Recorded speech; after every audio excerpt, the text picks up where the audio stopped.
Hello students, नमस्कार। आज हम अपनी वर्ल्ड ज्योग्राफी की क्लास आगे कंटिन्यू करने जा रहे हैं। जैसा कि हमने पढ़ लिया था, ब्रह्मांड पढ़ लिया था, आकाश गंगा पढ़ लिया था हमने, तारामंडल पढ़ लिया था, हमने नक्षत्र पढ़ लिया था, हमने इसकी सौरमंडल की उत्पत्ति पढ़ लिया था। कल हमने तारे का निर्माण और तारे का विनाश भी पढ़ लिया था।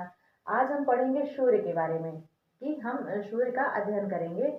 सूर्य कैसा है, हमारा क्या गुण है, इसके अंदर क्या है, इसके बाहर क्या है। कहते हैं ना कि दिखाने के दांत कुछ और, खाने के दांत कुछ और। देखे चले सूर्य में जो दिखता है बाहर से वही अंदर भी है कि नहीं। तो आइए हम अपना अध्ययन शुरू करते हैं। स्टूडेंट्स, सूर्य का अध्ययन करने से पहले बहुत सी बुक्स में दिया गया है, काफ़ी टीचरों ने भी यही बताया कि सूर्य में सिर्फ 3 ही परतें हैं। सूर्य का अध्ययन जब कराया जाता है तो 3 परतों का अध्ययन करा दिया जाता है बस। जबकि ऐसा नहीं, सूर्य में 6 परतें हैं। जब हम सूर्य का अध्ययन करेंगे, कंप्लीट अध्ययन करेंगे, तो हमको 6 परतों के बारे में पढ़ना पड़ेगा। 6 परतों में 3 परतें अंदर होती हैं हमारी, और 3 परतें हमारी बाहर होती हैं। जो 3 परतें अंदर होती हैं उनका नाम है कोर। कोर के बाद विकिरण मंडल और संवहन मंडल। कोर, विकिरण मंडल, संवहन मंडल। और जो बाहरी परत है, वह बाहरी परत हमारी फोटोस्फेयर, क्रोमोस्फेयर और कोरोना। तो हम ये जो हमारा फिगर बना है, हम यहीं पर समझ लेते हैं कि अंदर कैसी परत होती है और बाहर कैसी परत होती है। हमने ये चित्र तो बना दिया, लेकिन हमने उसको नहीं बनाया था जानबूझ के, ताकि क्लास में समझाएं। अब ये देखिए, मान लीजिए सूर्य है, ये क्या है, ये हमारा सूर्य है। तो सूर्य की जो सबसे अंदर की परत है, सूर्य के जो सबसे अंदर है, जैसे आप वो सपोज करिए, एक कोई गोला ले लीजिए। ठीक, कोई गोला ले लीजिए, गोला ले लीजिए, चाहे कोई मतलब ऐसे मिट्टी ले लीजिए, मिट्टी में बीच में आप कोई चीज़ रख दीजिए। मान लीजिए छोटा सा कंकड़ रख दीजिए, उसको गोल गोल बना दीजिए, ऐसे ऐसे ऐसे ऐसे। फिर उसको तो, लेकिन बाहर से भले वो दिख रहा है, अंदर तो उसकी मिट्टी भी है, वो कंकड़ भी है। हो सकता है उस कंकड़ के आगे मतलब ऊपर और कुछ हो। इसी तरह जब हम पृथ्वी का अध्ययन करते हैं, तो पृथ्वी का जब हम आंतरिक अध्ययन करते हैं तो भी हम इसी तरह करते हैं। तो सूर्य का जो आंतरिक अध्ययन है, जो सूर्य के जो सबसे अंदर जो परत है, जो केंद्र में जो परत है, वह है कोर। फिर इसके जो बाहर परत है, वह है हमारी विकिरण मंडल। विकिरण मंडल यानी यहीं से किरणें निकलती हैं। और ये वाली जो परत है, इसको हम क्या कहते हैं, संवहन मंडल। कौन सा मंडल, ये तो है सूर्य के अंदर, अंदर का। ठीक, अब हम सूर्य के बाहर देखते हैं, तो सूर्य के बाहर जो ये वाली जो सतह वाली है, ये परत होती है हमारी। ये जैसे देखिए सूर्य है, ये जो परत होती है, ये क्या कहलाती है, फोटोस्फेयर। क्या कहलाती है, फोटोस्फेयर। और इस जो इसके बाद जो होती है, एक और परत होती है, वह होती है हमारी, मतलब ये जो परत फोटोस्फेयर होती है, और ये परत होती है हमारी क्रोमोस्फेयर। और इसके बाहर जो होता है वो कोरोना होता है। कोरोना तो जब सूर्य ग्रहण वगैरह लगता है तब दिखता है, उसके पहले नहीं दिखता। तो आइए हम पहले सूर्य की आंतरिक संरचना का अध्ययन कर लेते हैं। कैसे, पहले हम अंदर से पढ़ते हुए बाहर जाएंगे, क्योंकि जब बाहर से पढ़ते अंदर आएंगे तो थोड़ा समझने में दिक्कत होगी, इसलिए हम अंदर से पढ़ते हुए बाहर जाएंगे। अब देखिए, जैसे ये सूर्य है, ये देखिए ये सूर्य है, और ये चीज हमने तीनों परतें बना ली। अब इसको हम इतना ऐसे काट लेंगे, ऐसे, ये देखिए। और इतना भाग काटकर हम यहाँ पे बड़ा सा बना लिए हैं। ठीक, देखिए इतना भाग काटे, मतलब अगर इसका अध्ययन करेंगे तो इधर का भी अध्ययन हो जाएगा, बराबर हो जाएगा ना। तो इसी तरह अब हम चलते हैं सूर्य की आंतरिक संरचना का अध्ययन करते हैं। जब हम सूर्य की आंतरिक संरचना का अध्ययन करते हैं तो देखते हैं कि जो सबसे केंद्र में जो भाग है वो क्या है, कोर है। ये जो सबसे आंतरिक परत है वह कोर है। जो दूसरी परत है वह है विकिरण मंडल। इसी को रेडिएटिव जोन भी कहते हैं। जो संवहन मंडल है वो आंतरिक संरचना में सबसे बाहरी परत है, इसको क्या कहते हैं हम, कन्वेक्टिव जोन कहते हैं। अब ये देखते हैं कि कोर में क्या होता है, विकिरण मंडल में क्या होता है, और संवहन मंडल में क्या होता है। तो जो हमारा कोर होता है, वह उसका तापमान लगभग 15 डिग्री सेल्सियस मिलियन होता है। 15 मिलियन डिग्री सेल्सियस तापमान होता है।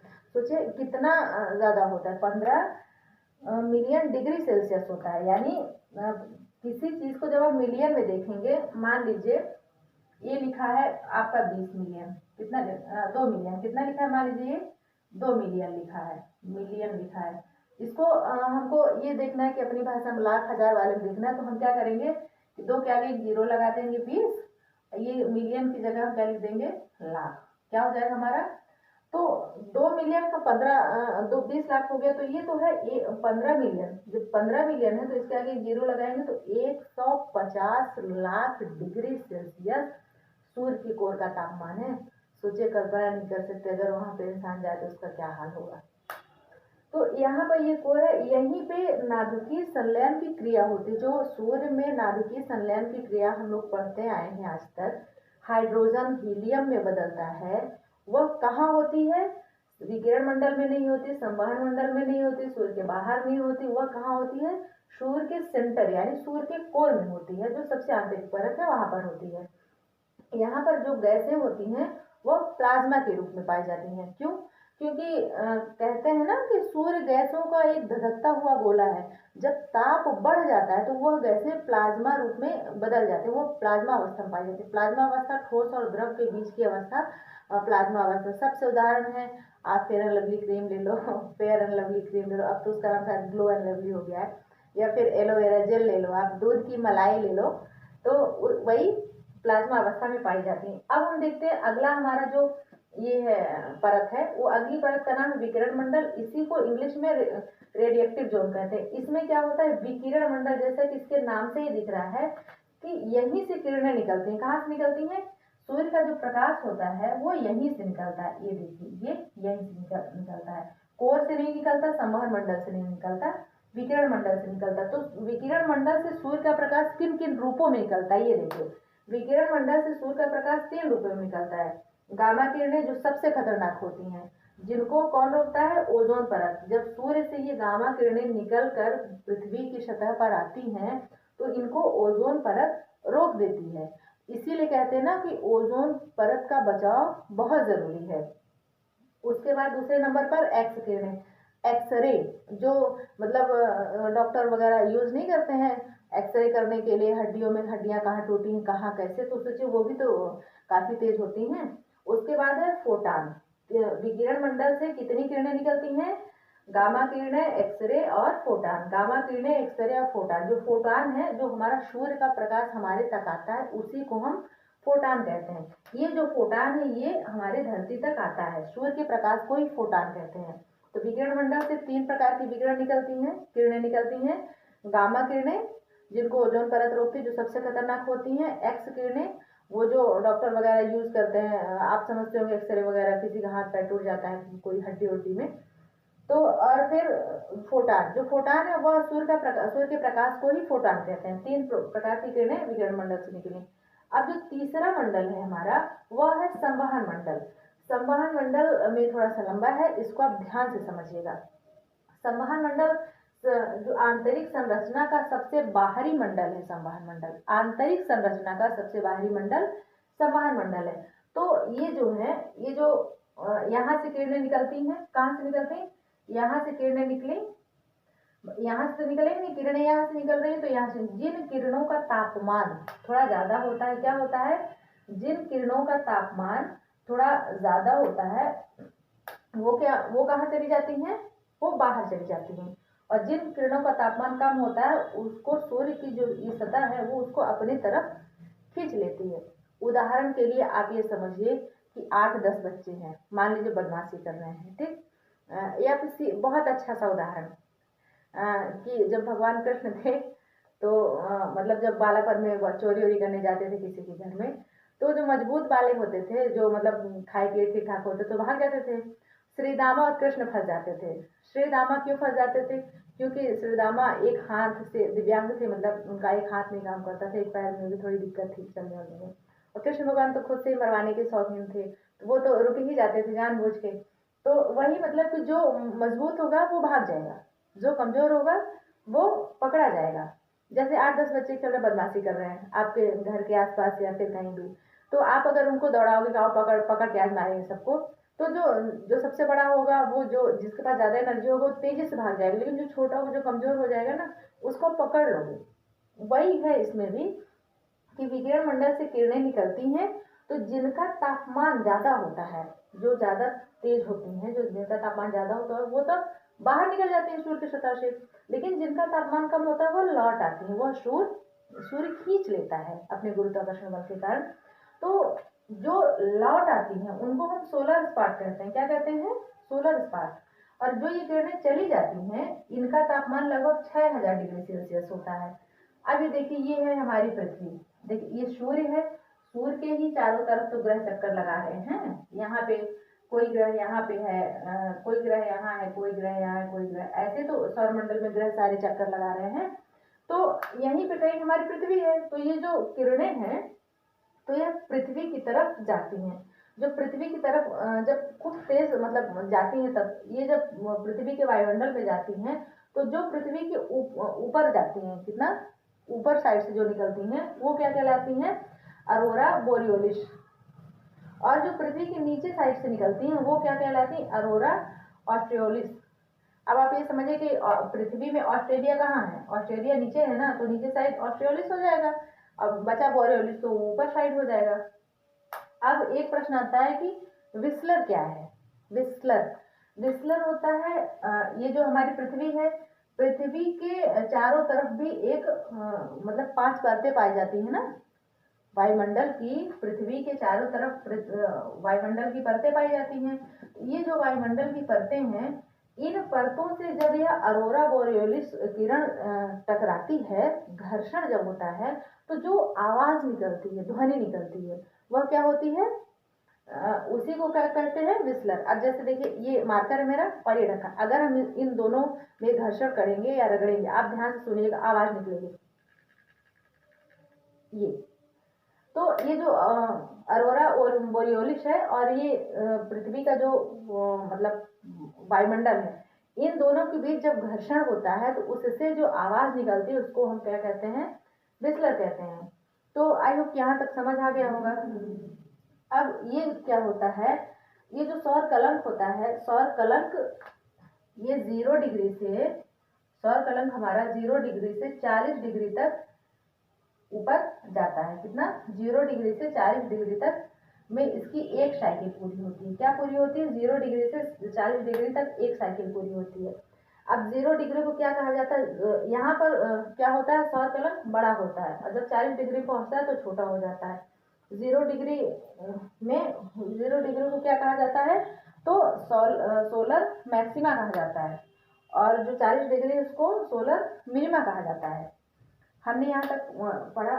ये देखिए 40 डिग्री तक पहुँचने में, ये जैसे है, इसको 0 से 40 डिग्री पहुँचने, ये 0 डिग्री 40 डिग्री, इसको यहाँ जाने में 5.5 साल का समय लगता है और यहाँ से यहाँ आने में 5.5 साल का समय लगता है। तो एक साइकिल यानी एक चक्कर किसे कहते हैं? जैसे ये चीज़ है ना, ये वृत्त है हमारा, इसका अगर एक चक्कर लगाना हुआ तो हम यहाँ से शुरू करेंगे, यहीं आएंगे, तभी तो एक चक्कर पूरा कहलाएगा। अगर हम इसके पहले रुक जाएंगे तो एक चक्कर कैसे पूरा होगा? तो इसका एक चक्कर पूरा करने में, यानी 0 डिग्री से 40 डिग्री का की जो साइकिल है उसका एक चक्कर पूरा करने में 11 साल का समय लगता है। कितने साल का? चूंकि 5.5 साल जाना और 5.5 साल फिर आना, तो 11 साल का समय। तो यही चीज यहाँ पर लिखी है। अब क्या है? सोलर इवेंट किसे कहते हैं? सोलर इवेंट, ये जो 11 साल है, 11 साल माने एक साइकिल, 11 साल की एक साइकिल, तो इसी साइकिल का 100 साल, 11 साल, ये देखिए 11 साल, ये एक साइकिल 11 साल, ठीक। तो 100 साइकिल जब हमको पूरा करना है तो 11 गुणे 100 करेंगे हम, तो क्या हो जाएगा हमारा 1100 होगा कि नहीं होगा? तो यही जो 1100 साल का समय है, यही सोलर इवेंट कहलाता है। आई होप कि आप लोग समझ गए होंगे। फिर से मैं समझा दे रही हूँ, कोशिश तो किया मैंने पूरा समझाने की। जो सूर्य है उसकी पहली बात तो सूर्य की आयु जो है वह है 15 अरब वर्ष। दूसरा, सूर्य हमारा सबसे निकटतम तारा है। सूर्य से सबसे निकटतम तारा प्रॉक्सिमा सेंचुरी है। सूर्य सौर मंडल के केंद्र में स्थित है। सूर्य के चारों तरफ ग्रह चक्कर लगा रहे हैं। इतनी चीजें आपने पढ़ी। जो सूर्य का तापमान है, मतलब सूर्य का अध्ययन करने के लिए हमें 6 परतों का अध्ययन करना पड़ता है, 3 आंतरिक परत और 3 बाह्य परत। आंतरिक परत जो सबसे अंदर होती है, जो सबसे अंदर वाली परत होती है उसको कोर कहते हैं। उसके जो दूसरे नंबर वाली होती है उसको क्या कहते हैं हम, विकिरण मंडल कहते हैं। और उसके जो तीसरे नंबर वाली परत होती है उसको क्या कहते हैं हम, संवहन मंडल कहते हैं। कोर में ही नाभिकीय संलयन की क्रिया होती है, यानी हाइड्रोजन हीलियम में बदलता है। जो गैस होता है वो प्लाज्मा अवस्था में पाई जाती है। कोर का तापमान होता है 15 मिलियन डिग्री सेल्सियस तापमान होता है। अगर लाख में देखें तो 150 डिग्री सेल्सियस तापमान होता है। जो विकिरण मंडल होता है वहीं से विकिरण निकलती, किरणें निकलती। किरणें कितनी प्रकार की निकलती है, तो 3 प्रकार की निकलती है। गामा किरण निकलती है जो सबसे खतरनाक होती है, जिसको पृथ्वी में आने से हमारी ओजोन परत रोकती है। दूसरी होती है एक्स रेज, जिसको एक्सरे वगैरह में यूज किया जाता है, जो हड्डियों के अंदर भी जाकर पता लगा लेती है कहाँ टूटा फूटा है। तीसरी निकलती किरण हमारी फोटान। फोटान जो सूर्य का प्रकाश हमारे तक आता है वही है फोटान हमारा। ये हो गया विकिरण मंडल। अब आगे आया हमारा संवहन मंडल। संवहन, जो विकिरण मंडल से किरणें निकली तो जिनका ताप बहुत ज्यादा होगा, जो बहुत तीव्र गति से जाएंगी, वह तो चली जाएंगी पृथ्वी की तरफ या सौर मंडल में चली जाएंगी। वो अन्य ग्रहों में भी जाएंगी, ऐसा नहीं सिर्फ पृथ्वी में ही जाएंगी, अन्य ग्रहों में भी जाएंगी। क्योंकि हम पृथ्वी पर रह रहे हैं तो हम अपनी पृथ्वी का अध्ययन करेंगे। तो जो पृथ्वी के ऊपरी भाग से निकलेंगी, ऊपर जाएंगी, उनको अरोरा बोरियोलिस कहा जाएगा। जो पृथ्वी के नीचे वाले भाग से जाएंगी, निकलेंगी, उनको अरोरा ऑस्ट्रियोलिस कहा जाएगा। अब एक सवाल आता है, विस्लर क्या है, तो विस्लर है अरोरा बोरियोलिस और पृथ्वी के वायुमंडल के बीच जब घर्षण होता है तो उसके घर्षण से निकली हुई आवाज को हम विस्लर कहते हैं। जो हमारा अरोरा बोरियोलिस होता है उसका तापमान 6000 डिग्री सेल्सियस होता है, और जो हमारा अरोरा ऑस्ट्रियोलिस होता है उसका तापमान 4000 से लेके 1500 डिग्री सेल्सियस तक होता है। ये जो किरणें लौट गई, इन्हीं को क्या क्या कहते हैं, सोलर स्पॉट या सौर कलंक। सोलर स्पॉट या सौर कलंक इन्हें कहा जाता है। ये जो सोलर स्पॉट है ये अपना एक चक्कर पूरा करने में, ये सोलर स्पॉट ही बन रहे हैं, तो ये अपना एक चक्कर पूरा करने में, मतलब एक साइकिल, ये एक साइकिल मतलब 0 डिग्री से लेके 40 डिग्री तक जाता है, बनता है। पहले 0 बनेगा, फिर यहाँ बनेगा, फिर यहाँ बनेगा, फिर यहाँ बनेगा, फिर यहाँ बनेगा, फिर यहाँ बनेगा। तो इसको 0 डिग्री से 40 डिग्री तक जाने में 5.5 साल और 40 डिग्री से 0 डिग्री आने में 5.5 साल। तो इसका सोलर स्पॉट का एक चक्कर 11 साल। और जो इवेंट है, सोलर इवेंट है, तो सोलर स्पॉट की जो साइकिल है, यानी एक चक्कर, उन साइकिलों की 100 बार दोहराना, यानी एक साइकिल 11 साल में पूरी हो रही है तो 100 साइकिल 1100 साल में पूरी होगी। सोलर इवेंट यही 1100 साल के समय को कहते हैं। जो सोलर, ये चीज तो हमने लगभग पढ़ ली, सब चीज खत्म हो गई। अब हम कल पढ़ेंगे ये जो सूर्य है इसकी जो बाहरी परत है, ये जो बाहरी परतें हैं इनके बारे में कल हम अध्ययन करेंगे। सूर्य का अध्ययन करने के बाद हम पढ़ेंगे ग्रह, उपग्रह, उल्कापिंड, धूमकेतु, बौना ग्रह, या फिर एक एक मतलब ग्रह के अंदर भी बुध पढ़ेंगे, मतलब मरकरी पढ़ेंगे, वीनस पढ़ेंगे, जुपिटर पढ़ेंगे, नेपच्यून पढ़ेंगे, प्लूटो पढ़ेंगे, अर्थ पढ़ेंगे, मार्स पढ़ेंगे। ये सारे ग्रह हम पढ़ेंगे। उसके बाद इसी तरह हम पढ़ते पढ़ते आगे बढ़ेंगे। आई होप आप लोगों को समझ आया होगा। और जिनको अगर क्लियर दिख रहा है तो आप लोग स्क्रीनशॉट भी ले सकते हैं। मैं किनारे हो जा रही हूँ ये। तो फ्रेंड्स, आज की क्लास यहीं तक। अब आगे की क्लास कल हम पढ़ेंगे। कल इसका जो बाहरी परत उसको पढ़ेंगे, उसका अध्ययन करेंगे। फिर इससे जितने प्रश्न बन सकते हैं उनका भी अध्ययन हम करेंगे। तो आप लोगों से यही रिक्वेस्ट है कि प्लीज़ जितने लोग जुड़े हैं कृपया पूरा देखा करें। फालतू का ज्ञान नहीं है, बहुत मेहनत लगती है इसको तैयार करने में, कंटेंट तैयार करने में, फिर बोर्ड में एक एक अक्षर लिखो, लिखने के बाद फिर समझाने में। तो इसलिए अगर आपको उपयोगी लग रहा है तो प्लीज़ थोड़ा सहयोग करें, चैनल को शेयर करें, लाइक करें और कमेंट भी क्या करिए। मैं कमेंट पढ़ती हूँ, वैसे सबको पढ़ती हूँ। तो शुरुआत थोड़ी सी कठिन होती ज़रूर है, लेकिन आप लोगों के सहयोग से मुझे ये पता है कि हमारा चैनल बहुत आगे तक जाएगा, क्योंकि मैं बहुत मेहनत करके पढ़ाती हूँ। बाकी जो कमी है वो चीज़ आप बताइए, तो उस कमी में भी सुधार किया जाएगा। भाई कोई ऐसा तो नहीं कि कोई सर्वगुण संपन्न है, कहीं ना कहीं कुछ न कुछ कमी तो सब में है। तो आप लोगों के कमेंट का खुल के स्वागत है। तब तक के लिए अपना ख्याल रखें, बड़ों का सम्मान करें, छोटों को प्यार दें और अपना व्यक्तित्व इस प्रकार से विकसित करें कि सभी जीव आपके साथ सुरक्षित महसूस करें। धन्यवाद। और हाँ, चैनल को शेयर, लाइक और कमेंट करना ना भूलें प्लीज़।